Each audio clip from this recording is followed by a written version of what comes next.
And we're on. It's the Sini-Gang with l-boogy. And Sterno Supernova. Hey, Sterno. Hey, Boogie, how you doing? Doing all right. What's going on? Hey, did you see the moon out today? Yeah, it's a full moon. Full moon. I don't know. Does that mean anything to you? I'm just curious. I do like astronomy, but it doesn't mean supernaturally, no. Just checking. Superstitionally, whatever. I just made up that word. No, it don't mean anything. I think it works superstitionally, I guess. But I like the fact that there is a non-blockage of light of the moon to the earth. Yes, I like that. Oh, the romantic in you just coming out. Ooh, I was just wondering. I thought, I'm like, yeah, cool, full moon. I wonder what Boogie thinks of that. Because I know you don't subscribe to any supernatural stuff at all, do you? No. Nothing. Nope. Okay. I believe in science. Okay. But you are semi-religious. Sorta, yeah. Okay, I'm just that's the thing. I know you're not like, I know you're not a in your face, overly devout, obnoxiously, I mean, some people could be that way and that's fine, but I know you're not. But I know how far you take it. I'm just curious.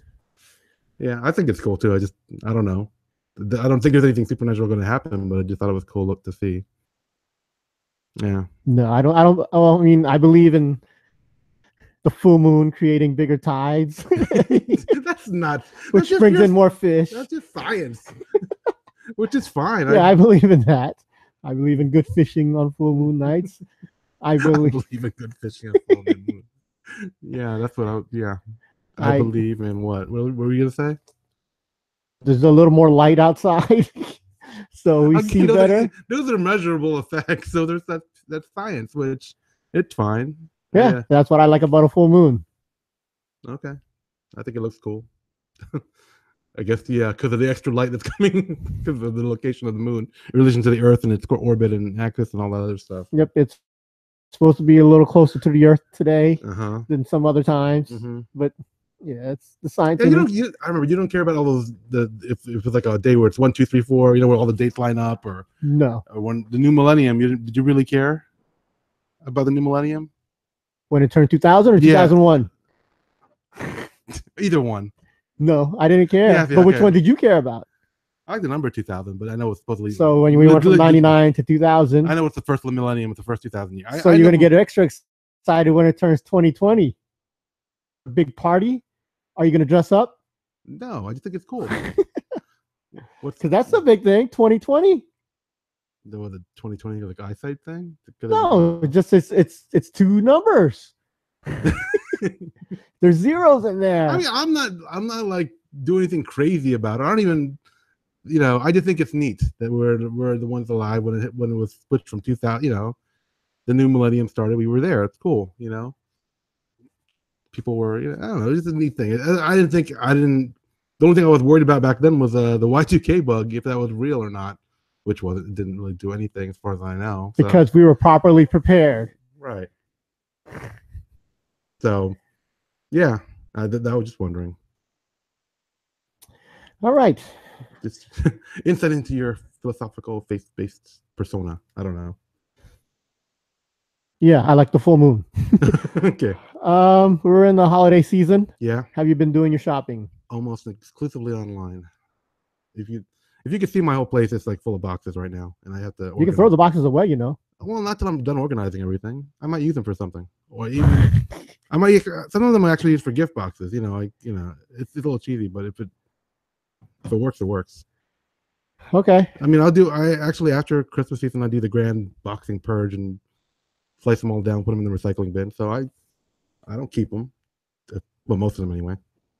Have you been buying mostly for yourself or strictly gifts? I want to say it was mostly. It's about 50-50. Okay. It's about 50-50 because if I see something that I've been looking at all year and it's a really good deal, I will not. If I have the money, I won't hesitate to jump on it. But I'm trying to not do that as much because I am trying to buy gifts for people, and I'm maybe about, I guess maybe 2/3 of the way done with my list of people to buy gifts for. I mean, how far are you? Are you done with your list? Nah, but I got a good chunk of it. I mean, yeah, there's a few. I mean, I don't. I don't really have a list. I mean, I have people I need to buy gifts for. but it's all in my head, and I think I'm done. I just need a few people. I mean, there's some people I might not see, so they're not gonna get gifts. I have a spreadsheet that I print out just so I can. It's more organized when I write the list on, but it's not like I don't update it online. I just have it on my carry it around with me, just so a more nice looking list. But I have a few apps on my phone. I haven't opened them up this year. Yeah, I have like 4 gift apps or Christmas apps or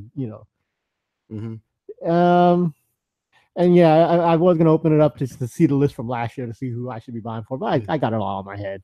It's also it depends on who's going to be around during the holiday season. I'm not like, if some people, if I see them, I'll buy them a gift, but if I don't think I'm going to see them, it's not a big deal. See, I'm actually changing that with my strategy this year of gift buying. You are.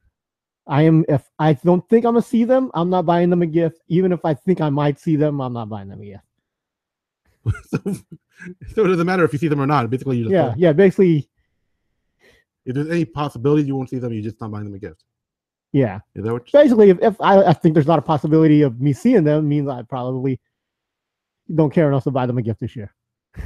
Oh, so you're saying that the fact that you're not seeing them is a reflection of how much you care about whether or not if you wanted to give them a gift, you make the time to see them. Okay. Yeah, exactly. Well, that makes sense. People, I don't think I'm gonna see them, and if I do see them, oh well.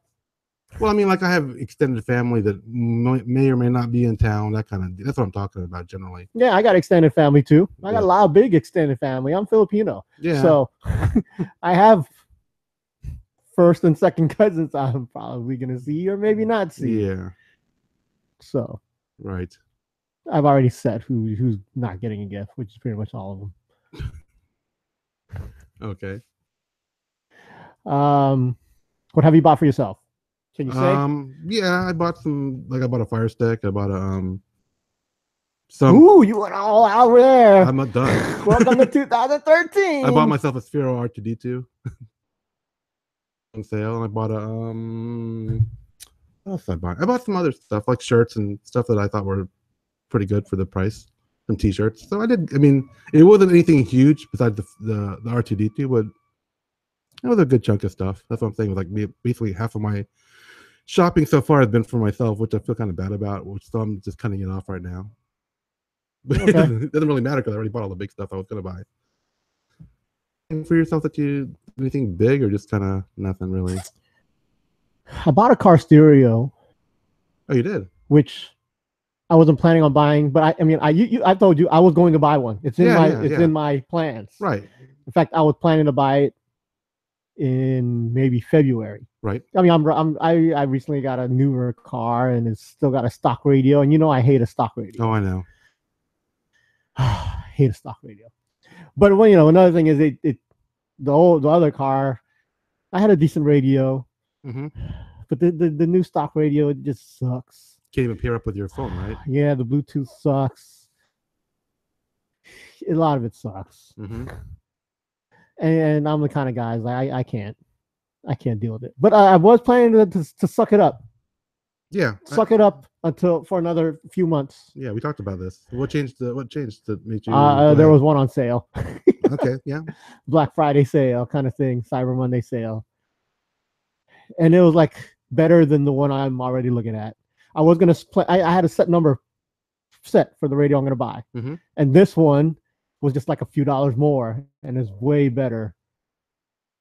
It's only like more than $100 off what it is. Okay. So I was like, man, do I gamble and wait till February and hope it's that price again? It's not going to be that price again. I said, screw it. Buying it. They came from Best Buy. I don't even like buying radios from Best Buy, but the deal was too good. Yeah. Okay. Cool. Yeah, Crutchfield was way cheaper than Crutchfield, way cheaper than everything else. You're gonna install it too, or you're gonna wait till after the holidays? Or... Well, see, the thing is with Best Buy, it came with free installation. Oh, there you go. But the thing is, I still have to buy the installation parts. Oh, you're not gonna buy from them. You're just gonna. I could buy from them. In fact, if you could tell them, they can price match with Amazon. Even better. Right. But I've been debating: do I let them do it? You don't trust the? No, I do. But I do. This is something I like doing myself. Also, I like doing this stuff to know my car. I like to know how my car is put together, where the Yeah. problems may be. If you need to fix it, you know where stuff went. Yeah. Yeah, that makes sense. But it has a DVD player on it also. Oh, So nice. I've never done a video install.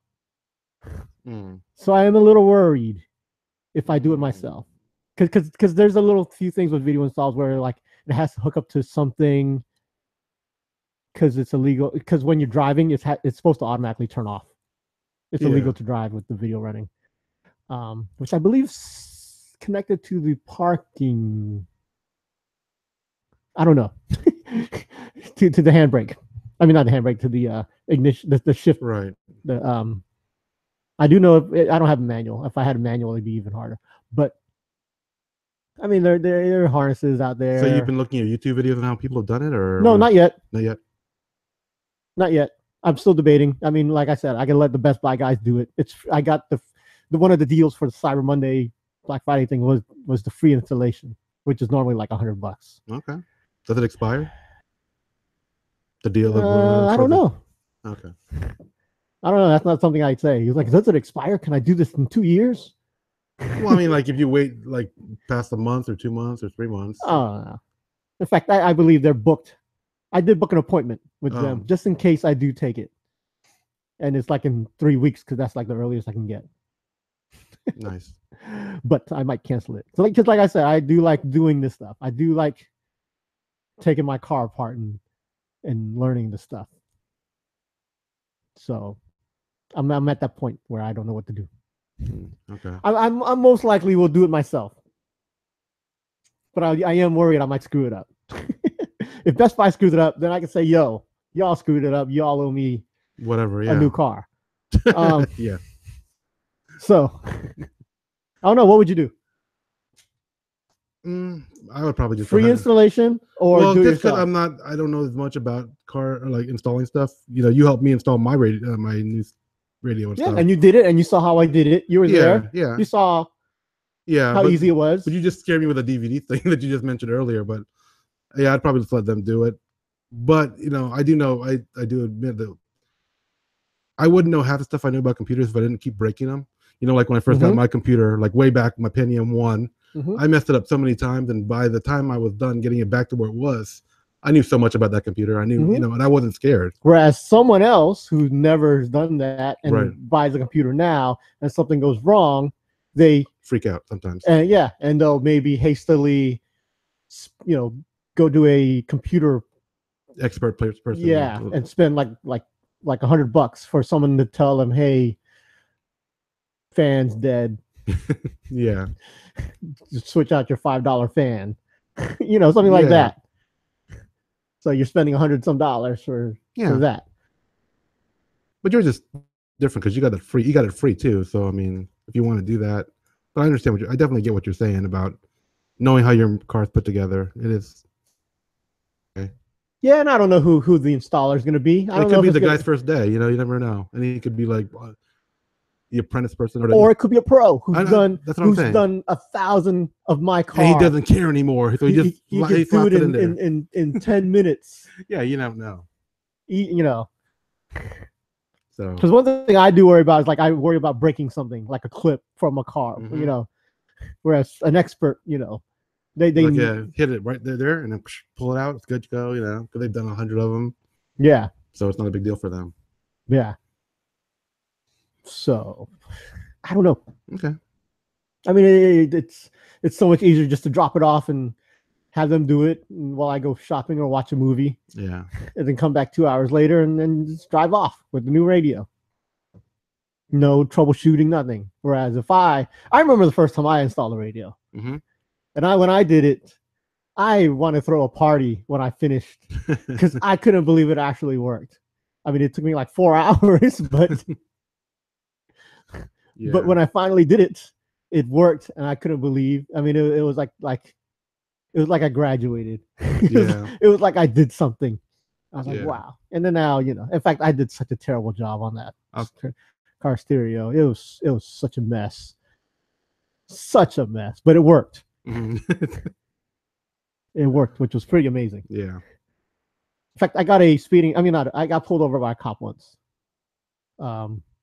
after I put a car radio in Okay. recently. Well, not recently. This was a few years ago. In one of my cars, Mhm. I had worked all day and I put a hard drive in, and I couldn't figure out why it wasn't working. And then I did a few things.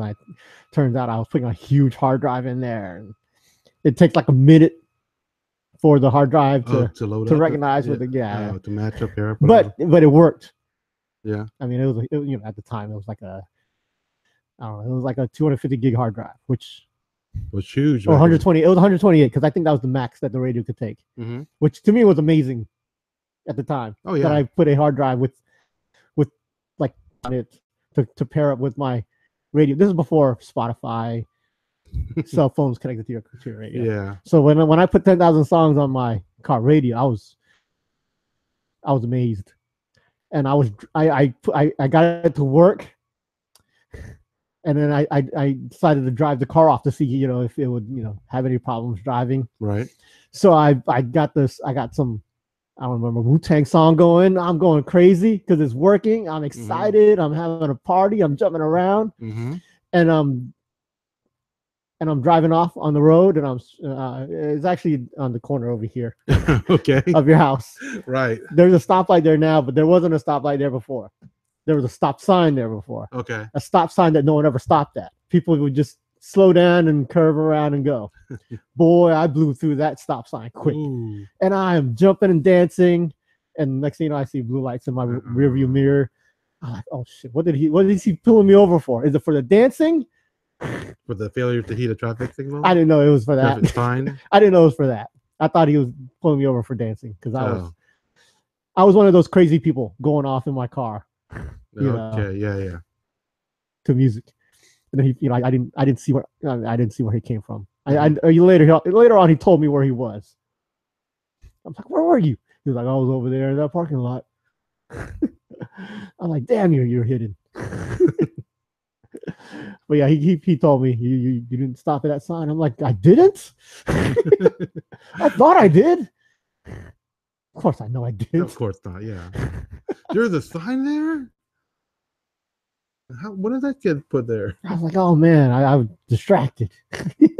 I could see that. He let me go, but I remember after that, I was like, man, there goes my celebration for getting this thing to work. So, yep, that's where I'm at. I bought a car stereo. I'm gonna put it in myself. Maybe I did buy some parts. So yeah, it looks like I'm doing it. Okay. What else did I buy for myself? I bought some vinyl records because there's this thing now. A lot of people don't know this. A lot of people do. Like Black Friday, record stores do record store days where record stores sell special records 2 days a year on Record Store Day. Yep. Record store days. There's a big one in May, and then there's a little one on Black Friday every year. Basically, just trying to get people to go into the store. Yeah, the dying record stores. Yeah. Record stores are dying, so this is a way of getting people to go to record stores and keep them from dying. And I bought some records that, even though I said I'm gonna slow down on my record buying, which I have, but I did. There were a few records I had to get. One was a Studio Ghibli record. Oh, nice. Which by the Vitamin String Quartet. Oh, it's not something you would think I'd buy. But it's a good quartet. Yeah. They actually do a lot of music I like, and they were doing a whole album on Studio Ghibli movies, Japanese animation movies, which is pretty good. Yeah, I'm just wondering. I love Studio Ghibli stuff, but I haven't watched everything, and I probably would know the song if I heard it. But see, the thing is, when I watch a movie like Princess Mononoke, right, or a Spirited Away, yeah, Spirited Away, Howl's awesome. Moving Castle, whatever, yeah, all of them, I recognize. I mean, when I watch a movie in general, I recognize the score, I recognize the music, and to me, Studio Ghibli has amazing scores. Yeah, I mean, they're not John Williams Star Wars scores, but they fit for the movie. Right. And then when I hear it, I love the movies, So when I hear the music, it flashback to when I'm watching. What you're hearing is the Vitamin String Quartet version of those songs, which is even more beautiful because they're a good quartet. okay. They're violins and all that. Mm-hmm. Awesome stuff. Nice. But did it look kind of different, like white, or did it have like a clear? Clear. Oh. Clear vinyl. Nice. Blue jacket. I know a lot of people don't care about this, but I do. I love different, or unique records. Yeah. I like rare records. It's just a thing. I like collecting records, basically. You could say. I don't like picture discs. That's a thing now. There's a thing with vinyl where they put pictures on the vinyls. Yeah, that's a Disney ones like that, right? Yeah, I'm not a big fan of those. Yeah. I mean, I have a few, but I'm not a big fan. I have a Star Wars one. Well, yeah, Star Wars. Come on. I have a ton of Star Wars records. I have John Williams records, and I have Star Wars stuff. Are you just gonna store those? Or are you intending to eventually display them or something? I play them. I listen to them. Okay, so it's just a collection of stuff you keep, and I mean, like the rare ones are the ones that look out to like in frames. And I've thought about it. I mean, I do have some records that are worth a lot. When I say worth a lot, I mean like $300, $400. And I do think about framing them, but then I also like listening to them. Oh, they don't have any kind of frames that you could easily take them out back and forth, Probably, but still, that's a hassle. Okay. I don't know. I do think about it though. I do think about framing them. Like they have some nice frames that make it look like frames, like when you win a platinum record or something. Oh yeah. You know, like when artists get the platinum record. Mm-hmm. I could frame them like that. The record's in the top, and then you have this plaque, and you got the yeah. I thought about doing something like that, but I don't. That's a lot of money for something I already don't care about. So yeah. Displaying my records I don't care about. Right. Do you think about displaying your comics? I'm sure you have some comics that are worth stuff. Would you buy a frame and display them? I actually thought about buying prints of the comics to put, not the actual comic, because why not the actual comic? Because it's art. It's like a Picasso. I like getting the prints though, like the enlarged prints. Like you told me the last Tidewater Comic Con, I bought some of my favorite covers as prints. I just haven't figured out how I'm going to display them yet. But I'm going to frame them. That's my plan. So, but that's like having a Picasso painting and saying I'm going to put up the print of the Picasso painting. But the comics, I mean, see, that's the other thing. I understand when people grade their comics for the value, but I always, every now and then, there's a chance I'm going to open it up and read it. Like you talk about with your records, I want to read the comic book, even if it's an expensive one, so I don't want to frame it like that, like you're saying. But I don't know if there's a quick release frame either for those. But I like having the idea of prints, so I don't have to mess with it. Because you're talking about something that a comic is something you generally open up and look through, but a print is for displaying. So if you get a large one, it's even better because they're only so big, comic books generally. Yeah, but they look awesome framed sometimes. I don't know. I don't know if I have anything that's really worth framing, honestly. You probably do. You just don't know it. Well, I mean, I had nothing crazy like, Action Comics #1 or no. You're not gonna have no $10,000 comics, right? But I'm sure you have a $100 comic. I'm sure you have more than one. I'm pretty sure you probably have 10 $100 comics. Yeah. Which there's a bad thing about the last. I used to live with you and some other people in the house, right? Yep. And the last day, people helped me pack, and they packed my comics for me. And I don't.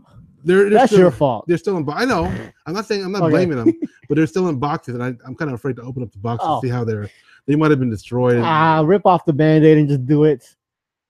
I also don't have a space to do it right now. I want to do a nice assembly line, grading, reboxing, putting boards on it, do all that stuff to it. I actually have a cousin I talked to about maybe helping out with that. You just got to do that now. You just got to do it as soon as possible. For all we know, you got maggots in that box. That's a possibility. I'm not gonna lie. You might have something in the box, ants, something. That could be. I mean, some of my comics are. using the old bags that they had back in the 80s and 90s, and Yeah. those are not good for comics. It's They fine. leach acid, man. They leach. It's fine. They'll discolor the pages. It's Turns to fine. brown.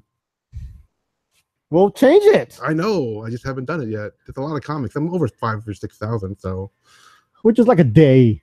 I don't know about days. Probably like You can't sit there and read them while you do this. Well, that's the problem. I probably will look through them. Like once I start opening them, I'm like, oh god, this is the, Lords of the Ultra Realm special edition, which should be framed.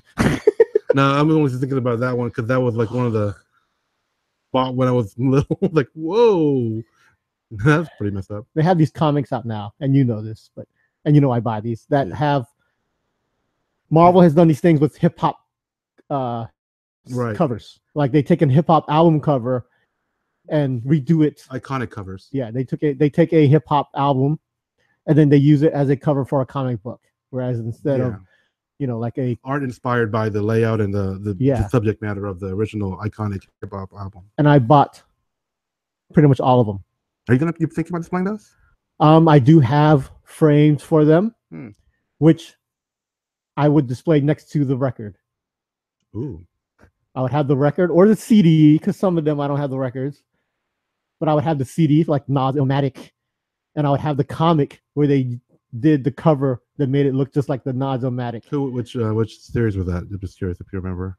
I want to say that one was Spider-Man. Okay. Miles Morales Spider-Man. Oh, nice. But I could be wrong about that. Well, they've done hundreds of them. Are they still doing it? I don't know, because because after a point it's like, yeah. I mean, the early ones are always going to be the best, but if they keep going, it kind of diminishes the thing. If it's a very limited run, I think they've stopped. Okay, but I think they stopped too late. Oh, it kind of got flooded a little bit. Oh, I mean, I bought them all, and I was like, damn it. I thought there was only gonna be like 50 of these. Yeah, is it DC or Marvel? It's Marvel. It's only Marvel. No, I'm saying it's doing the Marvel metal version of that, metal covers. Oh, that's a DC thing. That's a DC thing. I don't buy that. That's a gimmick. Yeah, who fall for that crap? Yeah. Metal. No, hip hop. That's a totally different. It is a different thing for me. I actually met the guy who was in charge of this, who said, hey, we're going to do this. I met the guy at Marvel who says, I'm going to make hip hop covers for my comics. And at the time, I wanted to tell him, you made like 200 of these things. I bought every single one. I thought we were stopping at 50. You're like, no. They were selling good. We kept going. We kept making money. That's the way the industry goes. Once something works, they just run into the ground by going back to that same well over and over again. I'm mixing metaphors, but there's a few of them I didn't get because they're really rare. Like, one was Vanilla Ice cover for Ice Baby. I forgot what the comic is, but but it's really rare. And I think when it came out like $100 or something. So I didn't get that. Did you hear about the controversy around the new Marvel chief or whatever? The one who was working under an Asian pen name? Yes. I mean, I read this article. I mean, I understand what he did. Well, explain it for the listeners who don't know. Yeah, okay. Basically, I don't remember his name, but he had written. He's a big fat white guy. Yeah, the white guy. He'd written under an Asian name in a lot of the comic books, and it was also the fact that this guy was. This pseudo-Asian, this fake Asian persona was on it, was kind of pointed to as, hey, we're diverse, we're in touch with... Yeah, he was doing like Asian stuff. So it's like, hey, we have Asian people doing like these storylines, so we're not just a bunch of white guys doing, but it turns out he's been faking that whole thing. Yeah, turns out they didn't have an Asian guy, it was a fat white guy doing these Asian storylines. Right. Yeah. I'm torn about that. In a way, I see why he did it. Like if let's say he had a great story for a bunch of samurai dudes or something, he had a great Asian storyline. So the fact that he's white, does that make it less of a good story? Is what you're saying? Yeah. Right? Does that? I mean, would I be more inclined to buy it if I knew an Asian dude wrote it? Yes. Yeah. But the fact that he wrote it, I probably wouldn't have even give it a second thought. Right. Because one thing I do is, I said do. One thing I do is I like to support Asian artists. And you've said this many times in the past. I'm big Greg Pak fan. I buy Marjorie Liu, who I love. All these Asian. I meet them at Comic Cons. I specifically seek them out to meet them at Comic Con and stuff. And you know this. So. Yeah. So if there was an Asian dude writing in a comic, I'd be more interested. Right. There's a demographic. Me, I am the demographic this white guy was aiming at. And another thing is, but he does have, maybe he had a good story and he knew people wouldn't take him seriously as a white guy. No, I'm trying to remember. Was he like a really low level up and comer when this happened? Or I don't know who the guy is. Yeah, because if he's already established. But I do think he's established. When he did this faking that he was Asian. He had a pen name as an Asian guy. Yeah, but I mean, it's one thing if you're just starting out and you're just trying to get whatever, scrapping for whatever work you can get. But it's a slightly different thing if you're already established and you're just using someone's name to. Well, let's say I, as a Asian Filipino male, want to write a teenage love story. Okay. And I go by a female pseudonym, Sarah Walker. Because and I'll be Chuck. I'll write it as Sarah Walker. It's a story about a 14-year-old girl who discovers love for the first time and sexual awakening kind of thing, right? Okay, right. If I wrote it, would it have more of an impact if it was written by a woman, Sarah Walker, than it would be l-boogy the Filipino? You're probably more impact as a woman. Yeah. So I see why he would say, hey, But it's still, it's still fraudulent though. It's still misrepresenting. So I see why you're torn. I mean, I was playing up. Yeah, that's messed up. That's wrong. It happens all the time in writing, anyways. Yeah, pseudonyms. It's just now we're throwing race in there, right? That makes it sticky. Worse. Yeah. The fact that we're throwing race in there, like if it was a white guy writing a book about African Americans, would that be cool? Like my experience as an African American living in the wherever. See, I don't know. Like if a white guy writes Black Panther, does it bother you? No, probably not. No, but I'm saying if he's cashing in on the fact that he's portraying himself as this ethnicity, yeah. See, that's where it gets worse. That's where it's sticky. I mean, anybody can write anything about anything, really, but if you're misrepresenting as saying you're taking the fact that, hey, I'm whatever Luke Yang, I'm just making up, and this is my pen name, and people think that you got an Asian guy drawing from his cultural heritage. That's a different story, drawing from his experiences, and you think, oh, I got the authentic, I know it's happened before with me where I thought someone was Asian and it turned out they're like white. Stanley. No. No, but I can't. I wish I could remember it. I mean, it might not be comics. It could be like director or something, or author or something. But I know it's hit me like that dude's white, or he's not Asian. I can't remember what it is.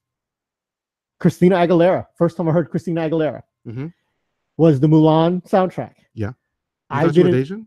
I thought she was Mexican at least. I thought she was a minority. I mean, she is. She has some heritage. She's white. Doesn't she have some could be Latina heritage? But the Mulan soundtrack was the first time I heard Christina Aguilera. Never saw her. Right. I knew it was Lea Salonga who did Mulan, right? No, was it? It was the movie part of Ming-Na, wasn't it? Who did the singing for Reflections?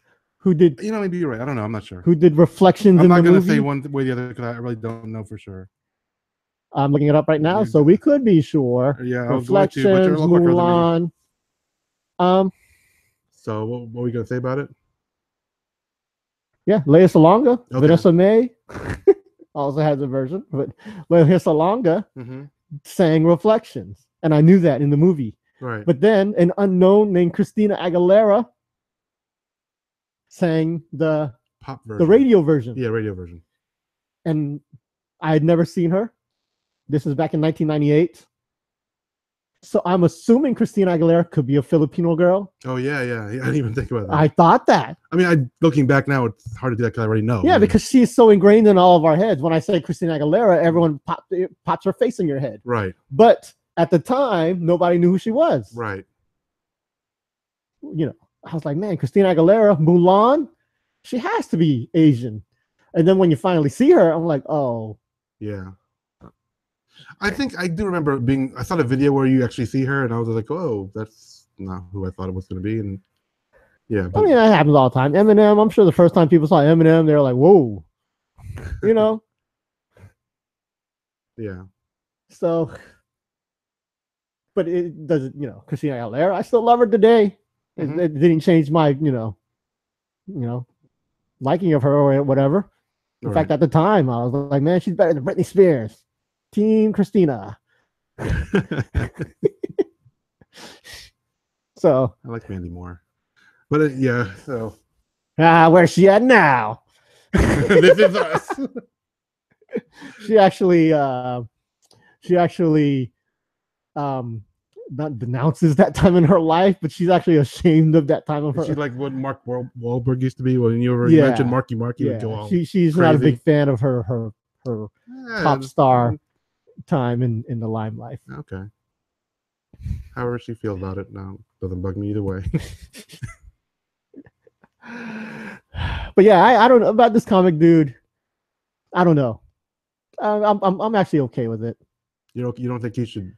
Well, I don't. What are they gonna do? Do you want to fire the guy? I'm not sure how far people was going. I just knew that people brought it up. I didn't know if they were calling for some sort of. Yeah, I didn't really care enough to care. But yeah, no, that's one thing. I stopped at a certain point. I was like, oh, he did that. That's not cool. All right. Which means I'm okay with it. Yeah. I mean, it shouldn't do it. It's been done. So like I said, ghostwriting or pen names are a common thing in writing. I mean, I know some women used to do that just to get their works published. Yeah. Like I don't know, there's a bunch of them. I just they don't come to mind, but I know the chick that wrote Harry Potter, she writes under. Yeah. she has a male pseudonym, I believe. Okay. I can't remember the name because I'm not that big of a fan, but she does write another book as someone else. Yeah. Doesn't Stephen King do that? Yeah, he does want to he does. I know he has it. I don't remember it either. But it's like if he wants to write stuff without the baggage. Yeah, not he doesn't want to be the thriller, scary book writing. If he wants to write a Willy Wonka story, he'd write under another name. But right. Harry Potter chick, she doesn't want to. If she wants to write, I want to believe she wrote a love story or something. Oh. Like a romance novel. Okay. So she might have used another name. I don't know. I don't know what I'm talking about.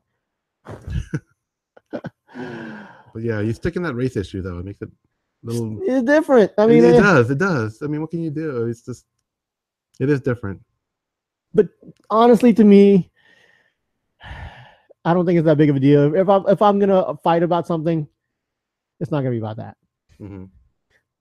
To me, that's just a drop in the water. Ocean. A drop in the ocean of racism. It's not even racism to me. It is slightly racist. Yeah. But it's not enough that you should, If I'm going to be angry about something, it's not going to be that. Yeah. I'm not going to be angry about other things. Not that. But... yeah, what is that dude? What did he write? Because for all I know, it could be really racist.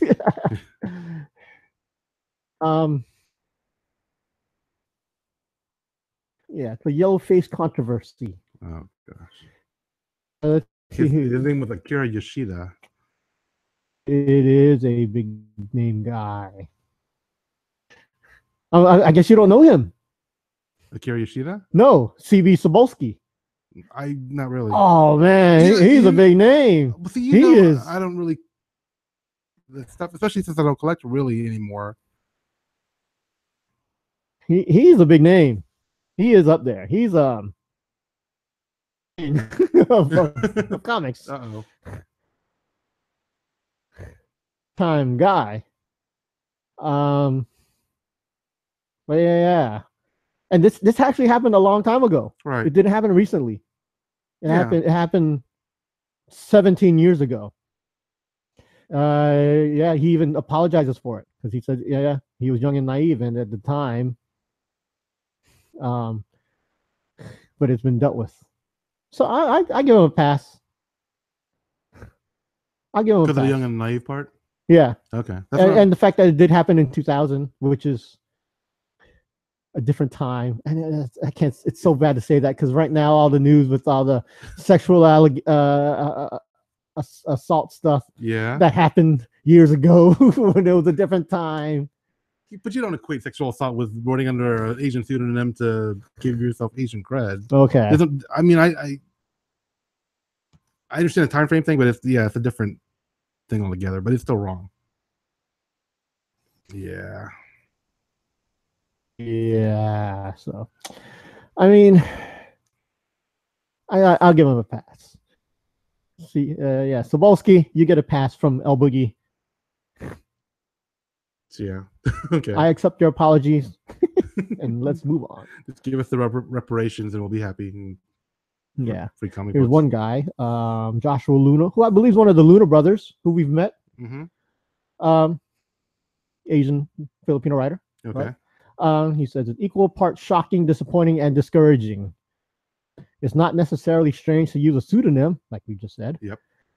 Asian pen name with that when someone's not of Asian descent is wild to me, especially when so many actual Asians are constantly denied access to these kinds of opportunities. See, now from his side, that hurts. Yeah, because if I was an Asian writer, Asian name, and then got a leg up on me, and that's that does.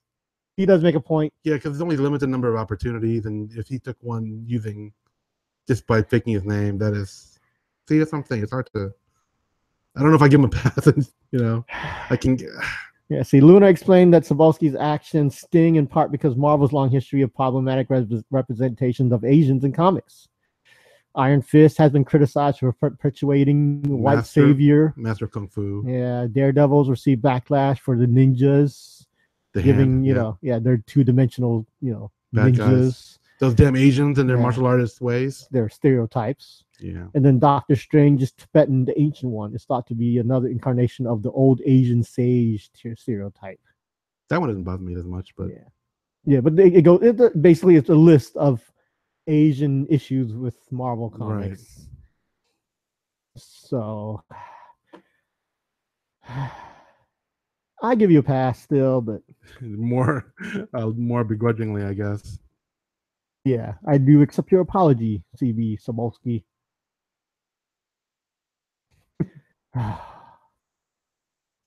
Don't do it again. So other people out there, don't do it again. Yeah, the race line is where I draw the line. So yeah, pseudonym. That's tricky. Yeah. Yoshida, man, that's a good name. I know. I looked at it too. Like, damn it, Akira Yoshida. I need to use something like that for something. But man, if I was gonna make an Asian name, I don't think I could think of a better one. This guy's good. Akira, the greatest anime, one of the greatest. Yoshida. Yoshida, the clan is that's the same clan that isn't that the clan from Wolverine's girlfriend back in the day? The Yoshida clan. Man, what would my Asian name be? I would be Jens Lee. I don't know. That's terrible. Jens Lee. Where did you come up with it? I don't know. That's German. I was trying to not go funny. I'm like, something came up like something like, I don't know, Hiro Teriyaki. Well, Hiro was good. Okay, Hiro was common, so that would have been okay. I just couldn't think of a good last name. Oh man, I can't do it. Akira Yoshida. Wow, I admit when I saw that one, I was like, "Ooh, that's a good pen name." I mean, but then it's like, "Oh, he shouldn't have done that," but it's still a good pen name. Oh man, good job for the pen name. But we accept your apology, I guess. Well, you do anyway. Yeah, I do. Okay. Oh man. See, here's another chick. Her name's Jen Yamato. She says Akira Yoshida is cultural appropriation at its most blatant. hurts too. Yeah. So I mean, But the thing is, it was year 2000. yeah, but that's still. Why are you saying just because it was the year 2000? I'm not sure I'm getting. It's nearly 20 years ago. Yeah, but it's still like we're supposed to have been enlightened for a while, more enlightened, or or are you just saying because the discussion wasn't as intense in the year 2000? Yeah. Yeah. But it was still wrong. But the fact that it wasn't as much makes it less wrong. It's hard to say because I mean, in the 60s, yellow face was a thing. 60s and 70s. Yeah. Breakfast at Tiffany's, all that other stuff. But yeah, I mean, to me, I don't feel like 2000. I know it's almost 20 years ago, but it doesn't feel like it's that far from us. We were adults in the year 2000. I was an activist at the time. Yeah. I was Asian activist. Yeah, I was hard. That was my hardcore, everything time. Mm-hmm. So yeah, something like this, I would have perked on my ears and said, "Oh, okay." So I don't think so. It's like a statute of limitations. He got away. No, not a statute of limitation. But I was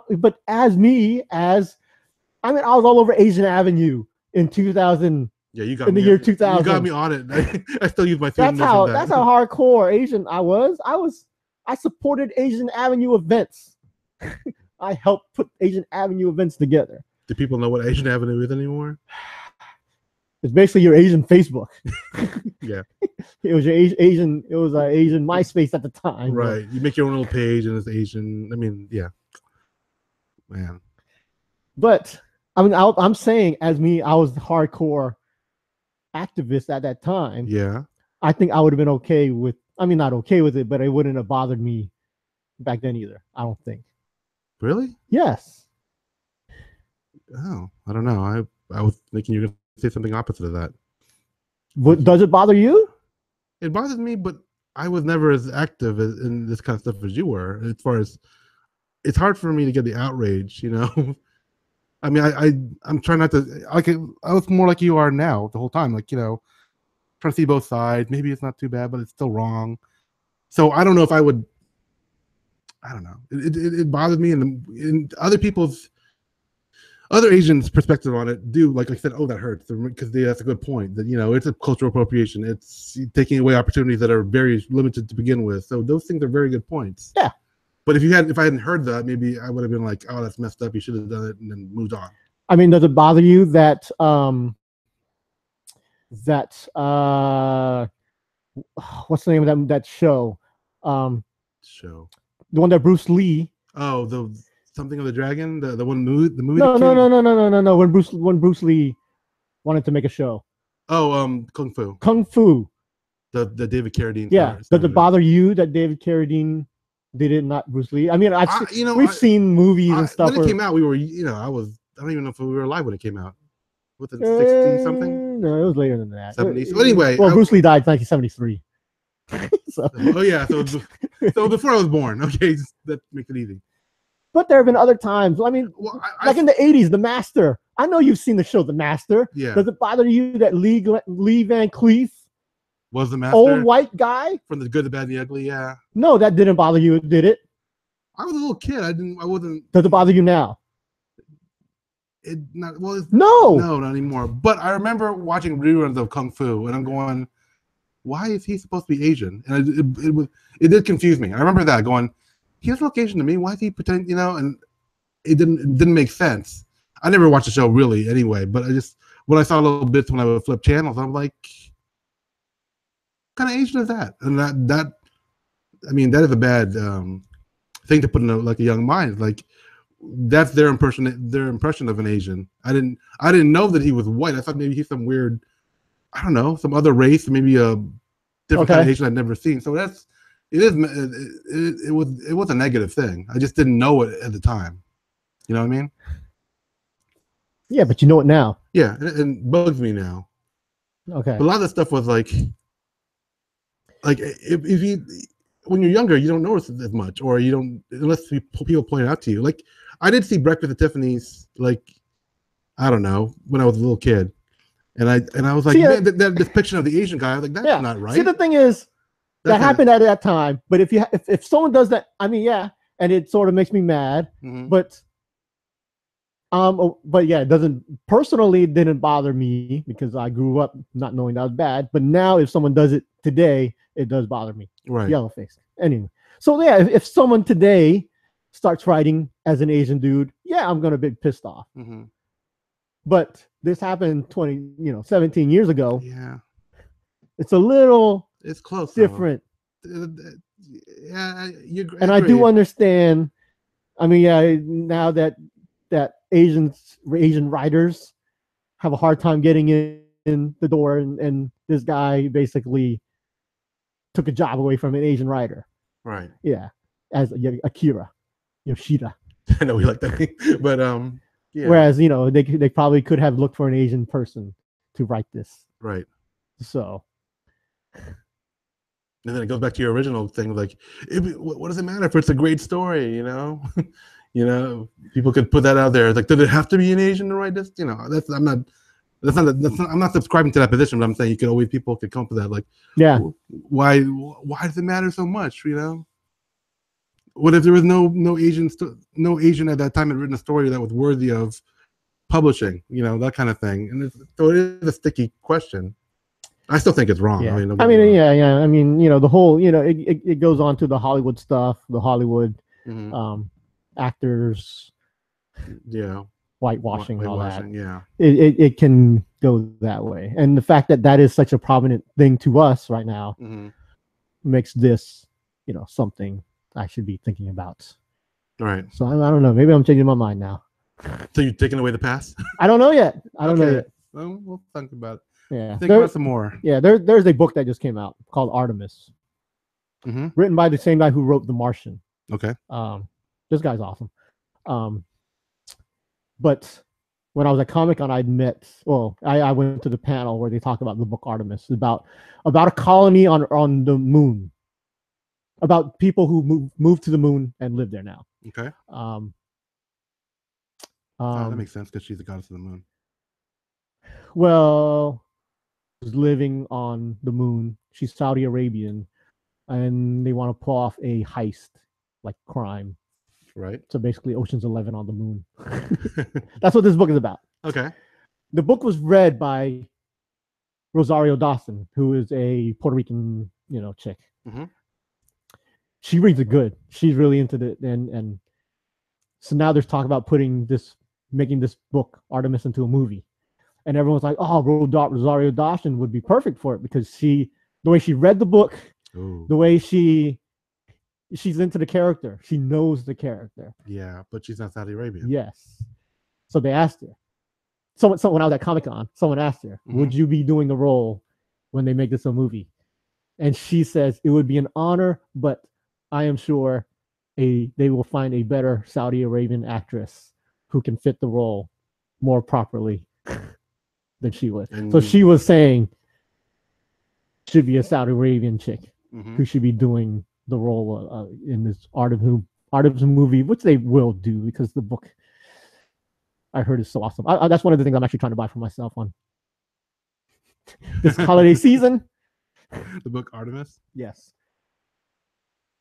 Yeah, the fact that Rosario Dawson did say, let's let a Saudi Arabian chick do it, shows me that there is a conscious effort in Hollywood of not stealing roles from other races. I mean, I'm sure she's always been that, she's always been, but that the other dude who gave up his role to an Asian dude. Yeah, Ed's of Hellboy. Yeah. I was looking up when you were talking because I knew there were parallels. Accepted the role and didn't realize it was an Asian dude and said, "Yo, just give it to an Asian dude. I don't want to take a role from an Asian guy." That dude, I always thought was like an evil guy. He's an evil-looking white guy. All his movies. Because of Deadpool? He's done other movies I've seen him in. What's he? I can't think of it now. He was actually a good guy in the Game of Thrones. But yeah, I look at him, I'm like, man, that dude's evil. I bet he's evil in real life. But now, would you punch a guy to play Joffrey Baratheon if you saw him like, oh, he's a kid's evil? Oh, I like Joffrey. Okay. But this dude, I was like, man, he must be evil in real life. But now, You're welcome in my community. Screen, whatever his name is. Skrein. I don't know how to pronounce it. Yeah. You're all right in my book. Come get some lumpia from us. You're now one of us. Wow. Who got the role? I remember somebody I knew. Like, was it the guy from Lost and Yeah, I want to say it was him. But I just blanked on it. Yeah, I want to say it was Daniel Kim. Yeah. Okay. Daniel. Daniel. I want to say Dave, like Day or something. Yeah. So yeah. I mean, it's good that people are more aware of it. You know, a white guy did it. I mean, it's kind of. I was gonna say because Rosario Dawson is a minority anyway, so she's probably more sensitive to those issues immediately, which makes sense. She's hot in person, man. She is hot in person. She's hot on TV, but man, when you meet her, you didn't shake her hand or anything, did you? I got really close to her. So you didn't make any contact? No, I didn't touch her. Physical. I was scared I was gonna get dropped if I touched her. Oh, she had like security next to her? Yeah, but I mean, she was nice to everyone around there. But okay. But you didn't want to push it. Yeah. Okay. Close to her. Let's just say that. I tried to take a picture of a selfie of us together, but it was hectic. Too many people were pushing us. Oh. I didn't get a good selfie. I mean, I wish our brother Butterfly was here. He got a good selfie with her. She photobombed, right?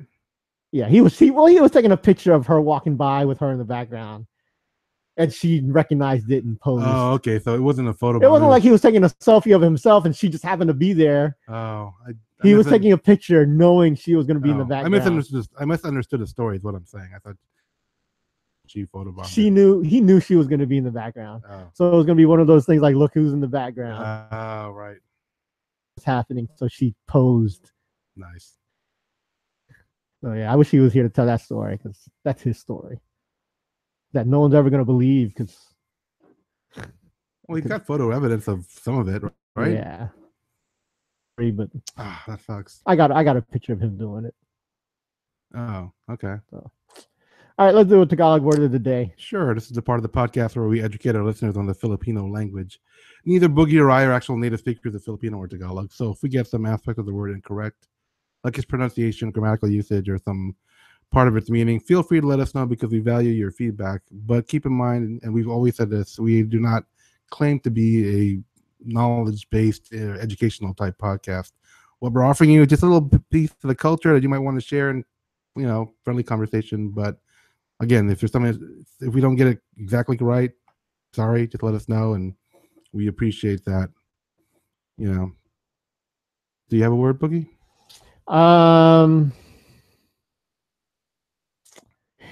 Inom kami ang Coca-Cola. Inom ang I think that's right. Yeah, that's right. Inom ang beer. I don't know how to say beer. I think it's the same as Spanish, right? Cerveza? Isn't it? I thought it was the same thing. No, it's not?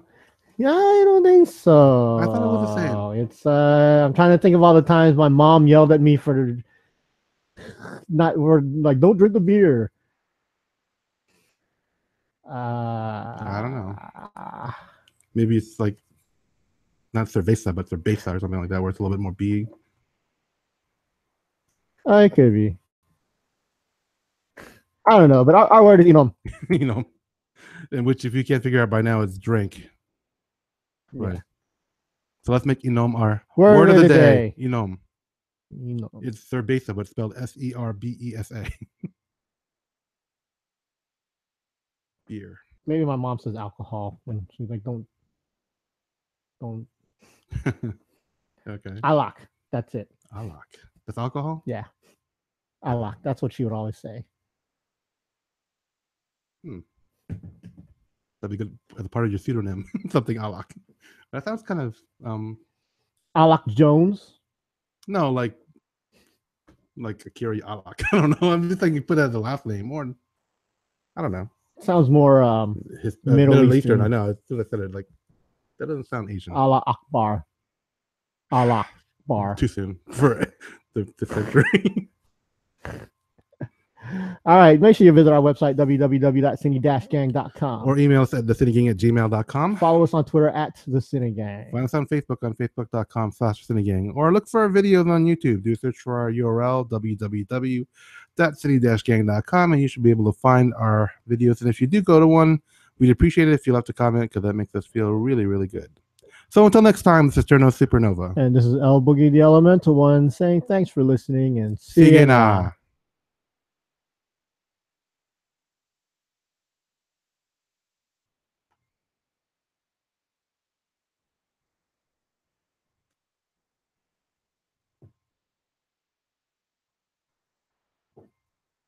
Are we good? Mm-hmm. Okay, everyone. Thanks for watching. Tune in for our next episode. Till then, take care.